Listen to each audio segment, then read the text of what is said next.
What is happening? Welcome to the Plus Pitch Podcast, your morning pitching podcast from pitcherlist.com. My name is Nick Pollack. Today is September 4th. And yes, we are going to talk about baseball. Oh my gosh. What do you do with Eury, Perez? Him and George Kirby really let you down. Maybe Aaron Nola did too. It was a tough day. Maybe Robbie Ray had on your teams too. Well, we're going to start with Fatal Eury. And that was 4 innings of 700 runs, 8 hits, 1 walk, and 2 strikeouts. Should you hold on to this? So this was against the Nationals. The previous game was against the Mets. He got bamboozled. And if you don't know what bamboozling means, for me, it's 300 runs or more in that first frame. Eury didn't even last the first frame. He got pulled at 40 pitches with 2 outs in that last game. That's just a bad day. It's a bad inning. He got bamboozled again. This time it was with 3 bases awarded in the first inning through a stolen base or a wild pitch or a balk as well. And then he had 2 hits off of fastballs, a bad hanging curve. So that was 5 runs in that first inning. And it was just, gosh, it was so tough. So is he now cooked? Do you just kind of move on from Eury Perez? No. I actually think he's still very good. I know that sounds wild to say, but I think that Eury is better than this. Yes, his plan of attack against left-handers is a bit of the problem against the Nationals, sure, but it was a hanging sweeper at a 1-0 pitch to a right-hander for a 2-run shot in that first frame. I really think that Eury is much better than this. It's a good schedule. I don't want to say that these 2 starts, where his velocity is fine and he still should be getting success, where it didn't work out, is now suggesting that he's cooked. I don't think that's the case for Eury, and I'm holding even in a repeat matchup against the Nationals. Bryce Elder on the other side of it, my gosh, he gets the gold star because he went 7 innings shutout against the Cubs. Are they sure they didn't get those lines backwards? 7 innings, 0 runs, 4 hits, 0 walks, and 6 strikeouts. Is this a Vargas rule now for Bryce Elder? I can't start him a second time against the Cubs. This is just ridiculous. It's just ridiculous. And I know the changeup was helpful with the lefties. The 4-seamer was above it. That made it better. The sinker and slider were really good at getting cold strikes, at getting outs, at getting strikeouts. I just can't buy it from Bryce Elder. I'm so sorry. If you want to make your playoffs a whole thing about Bryce Elder, you do you, but I won't do that. But Zach Gallen, I might. I think we can take off the tiara. That is turning around right away. We've been waiting for so long with Zach Gallen. Didn't happen to Tanner Bybee, but it is happening to Zach Gallen. He went against the Rangers, who were very much wounded and not nearly at their peak prime at the moment. But it's 6 innings, 0 runs, 4 hits, 1 walk, and 5 Ks. And yes, people have peak primes. Okay? Those are things, maybe. Only 2 whiffs, which is very interesting. But he was sitting 93, 94. He has had higher velocity past 93 in the second half when it was more like 92.5 to 93 earlier in the season. His previous start was 94.2. This was 93.6. But what's happening is that he embraced the slider to right-handers that helped him get a lot of outs in this one. But yeah, just 2 whiffs is kind of weird. And I am going to say yes against the Giants. It's been 4 starts now of Gallen actually producing, so I think you got to do it. Giants next, I believe, and then hosting them in Arizona. So good luck, everybody. Let's hope that Zach Gallen can pull this off. Matthew Liberatore pulled it off against the Athletics. 5.1 innings of 0 runs, 4 hits, 1 walk, and 7 strikeouts. His fastball velocity went up a little bit by the end, but he's still fighting to hit 93 miles per hour, not 94, 95.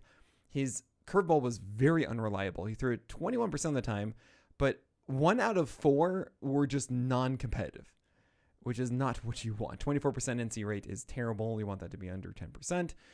And now he gets to go to Seattle, which is nice sipping at the tea, but I'm kind of scared of Seattle a little bit. I wouldn't want to do that. And if Liberatore is good enough there, then fine. I would go for a start against the Reds carpet for Liberatore, but I just don't think that it's good enough in my view. Cade Horton, oh my gosh, I messed up, guys. He left the game early about 3 weeks ago. 3 weeks ago, he left the game early with a blister. And I pretty much said, you know what, he's got to hit the IL. They're going to protect him. He's got his playoff run. I don't want to go with this. He's been fantastic since. And he was fantastic against Atlanta. He allowed 0 hits in 5 innings of shutout balls. 0 hits. He had a no-hitter. It was 1 walk and 6 Ks, 7 hits, 29% CSW, and 75 pitches. And he said that actually the game plan beforehand was to go about 75 pitches. Like, they told Horton, this is what you're going to go for. He says it helps him because he can game plan it. He knows when he's going to be coming out, how he can try and navigate those and get through the innings with a budget, essentially. And I just wish he never had that blister because it really messed me up.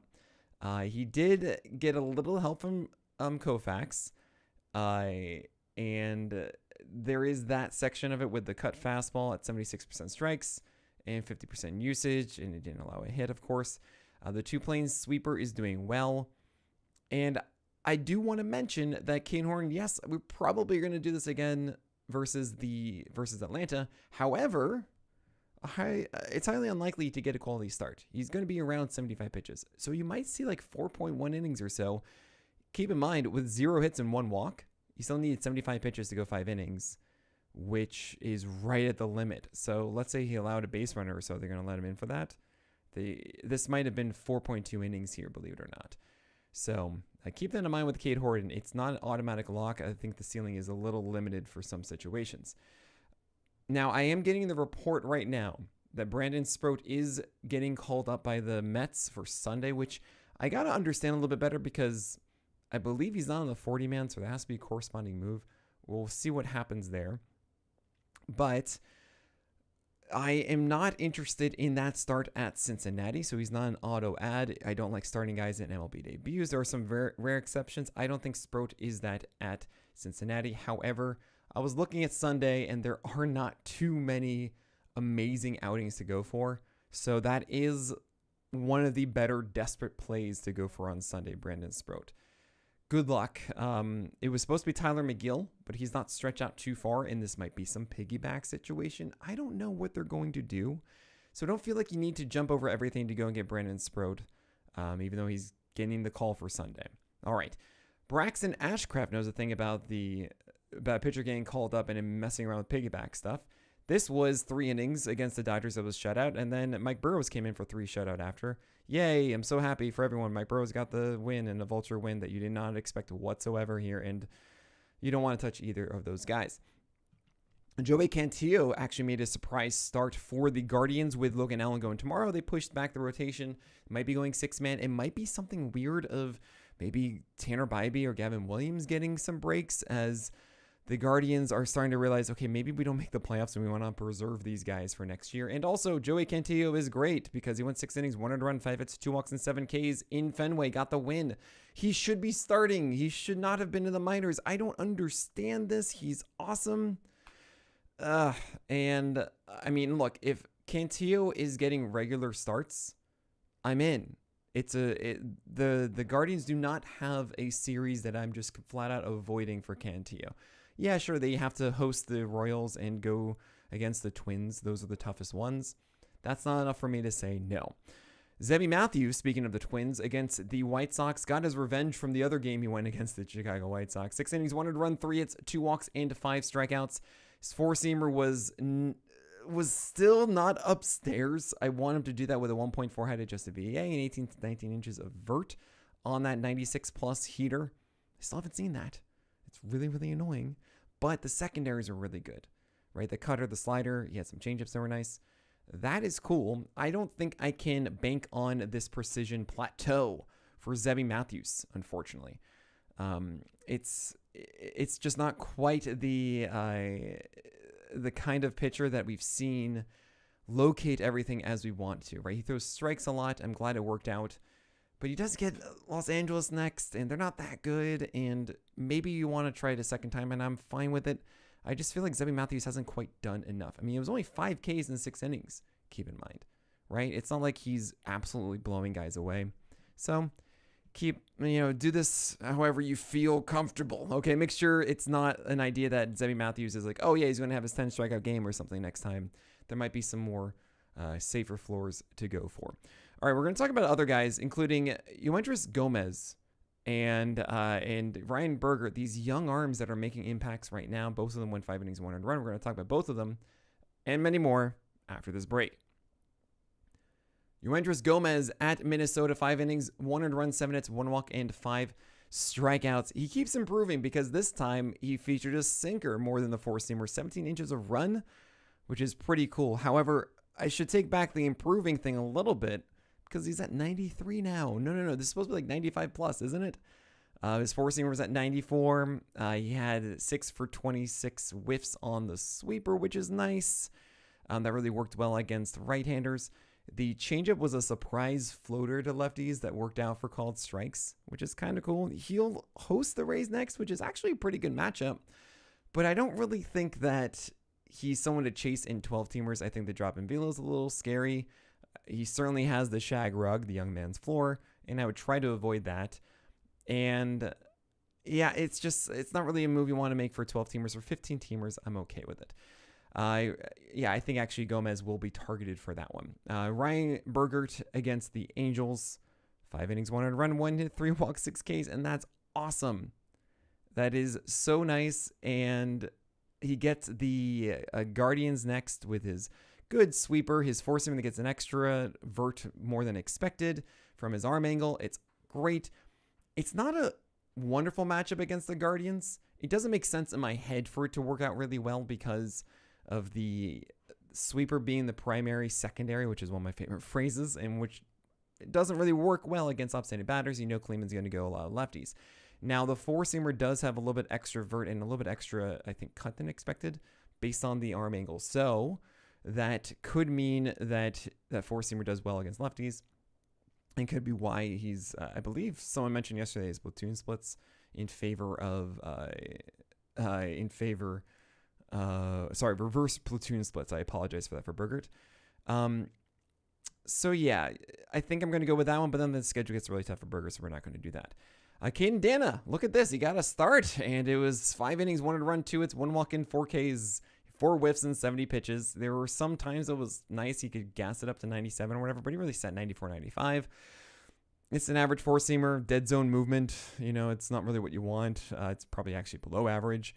And I just am not seeing enough to chase. Maybe he can get a quality start if he does continuously start because he throws enough strikes. But yeah, Caden Dana is not the guy you really want. Casey Mize against the Mets. 5 innings, 1 run, 5 hits, 0 walks, and 3 strikeouts. He went Blake Snell blueprint effectively to lefties with four-seamers up and splitters down. That's really cool. He's also at 95.7 on his four-seamer against the Mets. Got that win, and that's cool. He also got away with many of these sinkers to right-handers that were very much in the middle of the plate. He was fortunate to only allow, I believe, 1 hit on those sinkers. But it was only 60, it was about 68 to 70 pitches or so. It was around 70, a little underneath that. And Mize, he's just such a Toby. And now he gets the Yankees. It's not really for me. I don't feel like this is the guy you got to go for. Brendan Bernardino. Yeah, he's an opener here in 1.2 innings of 1 run. And eventually we got to Zach Kelly of 4 innings and Dustin May for 3. This happened because Kyle Harrison had apparently a minor ankle injury, and his call-up from the minors for his debut with the Red Sox was delayed. So we got those 2 guys. Dustin May ain't what you want. Neither is Zach Kelly. Jack Leiter had an amazing outing. He got the King Cole at 34% CSW because Emmett Sheehan only went 4.2 innings, and you need a minimum of 5 innings to get the King Cole. But Leiter went 6 innings, 200 runs, 3 hits, 3 walks, and 8 strikeouts, 18 whiffs, 99 pitches. I watched this. Yes, he allowed annoying runs in the first and second inning, and then he really cruised after that. There are moments when he just looks so good. The four-seamer upstairs put away some guys. We saw a really good slider to lefty for a strikeout, the changeup as well. There are some great moments with Jack Leiter. The thing is, it's still erratic. It's still this chaos inside of outings. The first 2 innings were a lot of chaos, and then it settled down. But also against righties, we're seeing the sinker more than the four-seamer. I don't know why. The four-seamer should dominate right-handers. And he's going with a sinker instead, which is okay if it's mixed like 15% of the time and gets inside with the four-seamer as the predominant pitch, but that's not what's going on. Drives me a little bonkers, and you have the slider not working well against them either. It just feels a little odd, and I can't buy into it fully, even though we know this stuff is good. We know he can look so dominant at times, right? So it's up to you. It's a coin flip against the Brewers for Jack Leiter next. I hope he's Jack Zippo and he's not light in his production. Or lighter in his production. Okay, fine. Jeffrey Springs in St. Louis was sunshine and rainbows because that changeup went 9 for 21 whiffs and the slider earned all these outs with 77% strikes. And now he gets the Red Sox in Sacre Verde and in Fenway, and you don't want either. Will Warren against Houston, 5 innings of 200 runs, 5 hits, 0 walks, and 4 Ks. I talked about Will Warren with Eno Saris on The Craft yesterday. If you don't listen to that podcast, you should. It's an hour each week with me and Eno just talking about every pitcher we can think of and we want to get each other's opinions on. And Will Warren I asked Will Warren or Luis Gil, and the way I see it is that Luis Gil should be getting better as he returns from Tommy John and gets more into a groove, while Will Warren is kind of hitting fatigue and he's had a worse second half. And he looked at it, did, and saw that the stuff has gotten worse over the past month. He got through this one against the Astros, only 5 whiffs, 67 pitches. He got fortunate. Thank you, Koufax, for making this work out okay. The changeup isn't doing a whole lot. The sweeper is fine, but the four-seamer and sinker are still leading the way, and it's just like, what is going on? I guess I'm going to chance this against the Tigers next, but man, do I just not trust Warren for the full stretch. So be careful. If you have to get a start this weekend, I would imagine that dropping Will Warren is one of the better bets that you can make, or one of the better ones you can drop and move on from. Mitchell Parker against the Miami Marlins. Well, he is interesting. Why? Because he's doing the Blake Snell blueprint. Four-seamers are up and curveballs are down, and he just missed making it through because he threw a splitter. There's a home run to Joey Weimer for 2 runs, and that was prevented him from going 5. Is what I'm trying to say. Okay? Now, that's 2 straight starts of four-seamers up and curveballs down for Mitchell Parker. He gets the Miami Marlins again next week. Maybe you can do it. It's a very, very desperate and dire stream. I'm not going to do it in 15-teamers, just so we're clear. Emmett Sheehan had the surprise start because they decided, you know what, we're not going to let Shohei Ohtani pitch this turn. He's going to go over the weekend. Fine. So this was against the Pirates, 4.2 innings of 200 runs, 5 hits, 2 walks, and 6 Ks. You can blame Brian Reynolds for about a double-digit pitch at bat in the first that resulted in a 3-2 pitch that left the yard for a solo shot and then another solo shot in the second. But that led to 84 pitches overall as he just couldn't get out of that 5th. But 21 whiffs for a Gallows Pole. Yeah, he's legit. His slider was so good. 79% strikes, 9 over 29 whiffs, and 45% CSW. Oh my gosh. If he goes regularly, he would get Rocky Road next. Please, Dodgers, don't take that away from us. He will absolutely feast with that slider. Clay Holmes, the Adobe, is looking like a double bubble. That is, you put it, it loses its flavor quickly after you think it's a good idea. Okay, 4.2 innings of 200 runs, 5 hits, 3 walks, and 6 Ks against the Tigers. And now he gets the Phillies, the Padres, and the Cubs. You don't want to have Clay Holmes on your team. You have Jose Quintana actually on the opposite. He just had his worst matchup against the Phillies, and now he gets a dream schedule of at Texas, St. Louis, and then in St. Louis, and then the Reds carpet. Oh my gosh. But he went against Philly, got the win, 6.1 innings of 300 runs, 7 hits, 3 walks, 6 Ks. Pretty much a very, very poor quality start. Honestly, this is just icing. You probably benched him and held on to him for those 4 next starts. If you decided, you know what, I'll just start him, see what happens. You got to win. Congrats. Jason Alexander against the Yankees could not quite replicate what he did before against them, but it was generally the same. He allowed 2 home runs. One was a beast of a home run from Stanton. That looks a little bit like an illusion because it's a very short wall on left, but still, that was fun to see. Sorry, Alexander. 2 home runs here with that one and Austin Wells were the difference, or really all of his runs. So 5 innings, 300 runs, 6 hits, 2 walks, and 6 Ks. He gets at Toronto next, and then at Atlanta, then hosts Seattle, and then at the Angels. And I just don't really want to do any of that. Maybe the Angels won. Maybe Atlanta, but I just feel like you shouldn't hold on to him. Adrian Hauser faced the Mariners, almost went through this without any sort of problems. 7 innings, 400 runs, 4 hits, 1 walk, and 8 strikeouts. He allowed a 3-run shot on a first pitch sinker down the pipe to Julio Rodriguez in the 6th. Oh, so close. It was a 4-run 6th.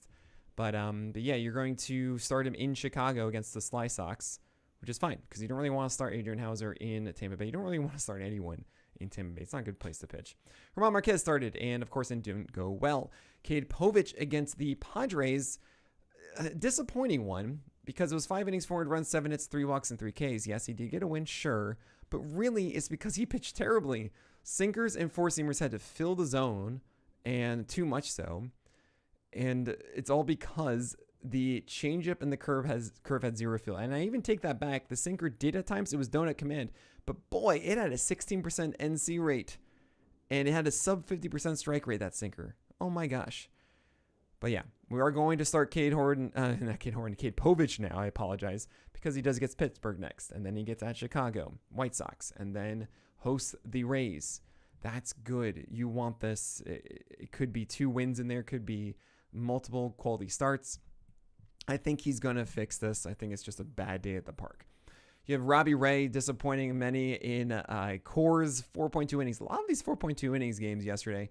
4 earned runs, 7 hits, 1 walk, and 8 strikeouts. He got singled out in the 5th, and it was so frustrating because he did all the things you want. His velocity, remember I was worried about that at 91 and 92. Yeah, it's 94.5. So that's 94, 95. That's great. He lived upstairs with it beautifully. And then the slider was underneath. It was an amazing Blake Snell blueprint. So I was hoping to see a good sign, really, that Robbie Ray would be a hold for Arizona in the next 2. I know it's been rough, guys, but this is 19 whiffs, 32% CSW, and he just had a really rough 5th. It's just like things weren't going his way. He threw like 1 or 2 bad pitches, got some bad luck in there too. I'm holding on to him for both of the Arizona starts. Next, Shane Bieber also got some bad luck. He had so many random hits, 5 hits, 1 walk, and 5 runs in that 5th frame. But otherwise, I mean, he was just dominant. Actually, I'm so sorry, not the 5th frame, the 2nd frame. But it was 6 innings, 5 earned runs, 5 hits, 2 walks, and 6 Ks against the Reds in Great American Ballpark. He got the win. Don't worry about this with Shane Bieber. It was a stupid 2nd inning. Zach Littell against the Jays on the other side of it at home. Yeah, it didn't go well. 4-point innings of 5 earned runs. And I don't want to start Zach Littell. The only time I'd remotely be interested would be at St. Louis, and that's a questionable start for me. That's on September 15th. You have Aaron Nola against the Brewers. 5 innings, 6 earned runs, 6 hits, 2 walks, 6 Ks, and he got bamboozled. It was a very tough first frame. 5 runs. He didn't get the outs he needed. His changeup landed over the fence with 3 men crossing the plate. And then he settled in after, right? He had the standard Nola command, a good curveball for whiffs. But unfortunately, you can't erase the, I believe it was a 5-run first inning. So, you get questionable starts now for the Mets, and then I believe it's another tough one after that. If you need to drop somebody, I understand dropping Nola. I think that Nola is better than this. I think it was just a bad frame. I feel like it's hard saying that, but these days happen. And it's up to you. Mets are a good offense right now, so I totally get it. It's anxiety-inducing. Nestor Cortez against the Orioles also just had a terrible day. 4 homers allowed. I mean, this is more of like, oh boy, okay. Thing is, he gets the Reds carpet and Rocky Road next. So it doesn't matter. Doesn't matter. Unless he's not pitching next time. He's injured, which I don't think he is. We are going to start him for those 2. And then George Kirby, he got singled out. Literally 10 hits. No home runs here with just 1 strikeout. How am I supposed to butter my bread with this? He didn't pitch nearly as badly as you'd think. They just jumped on all of his stuff. He threw sliders. They hit the sliders. 6 hits on 7 fastballs in play. Are you serious right now? I mean, it's just, come on. He deserved better than this. It's very painful, George Kirby, but like, he's going to be fine. You got to keep going with it. All right, that is it. So my name is Nick Pollack. Good luck this weekend. And may your BABIPs be low and your strikeouts high.